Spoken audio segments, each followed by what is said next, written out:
Ang intense ng mga kaganapan ngayon sa abot kamay na pangarap sapagkat magugulantang si Doc Robert dahil sa mga aaminin sa kanyang sikreto ni Don Pepe. Dito nga ay napakadiskarte talaga ni Don Pepe at makakagawa nga ito ng paraan para matawagan si Doc Robert at masabi nito sa kanya ang mga narinig niyang revelasyon kay Moira at Doc Carlos.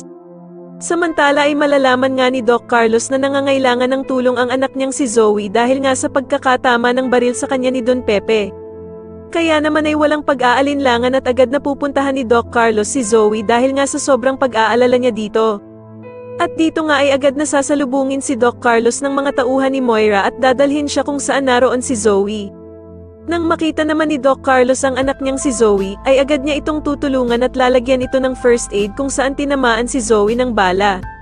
Samantala ay aabutan naman ng bruhang si Moira si Doc Carlos sa hideout nito kaya naman ay galit na galit nga itong si Moira kung paano daw nalaman ni Doc Carlos ang kinaroroonan nila. Matapos namang pagalingin ni Doc Carlos itong si Zoe, ay pagsasabihan niya pa ito ng mga masasakit na salita at sasabihin niyang hindi perkit na gamot ni Doc Carlos ang anak nilang si Zoe ay ibig sabihin na dakilang ama na ito. Ngunit mapupuno naman ng galit si Doc Carlos dahil sa mga sinabi ni Moira sa kanya at dito nga ay masasampal niya ito ng sobrang lakas. Kaya naman ay agad na aawatin ni Zoe ang nanay at tatay niya at dito nga ay pipigilan niya si Doc Carlos dahil nga sa ginawa nitong pagsampal sa ina niyang si Moira. Pero pagsasabihan naman ni Doc Carlos si Zoe na dapat nga daw ay hindi niya kinakampihan ang bruhang si Moira dahil sa isa daw itong kriminal. Mapipiko naman si Moira at dito nga ay tututukan niya ng baril si Doc Carlos. Pero makikusap naman si Zoe sa ina niyang si Moira na wag daw nitong patayin ang tunay niyang ama.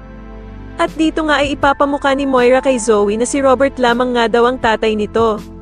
Ngunit dahil nga sa pagtatalo nila at pag-aaway ay biglang maririnig ni Don Pepe ang boses nila at dito nga ay malalaman na niya na anak ni Doc Carlos si Zoe.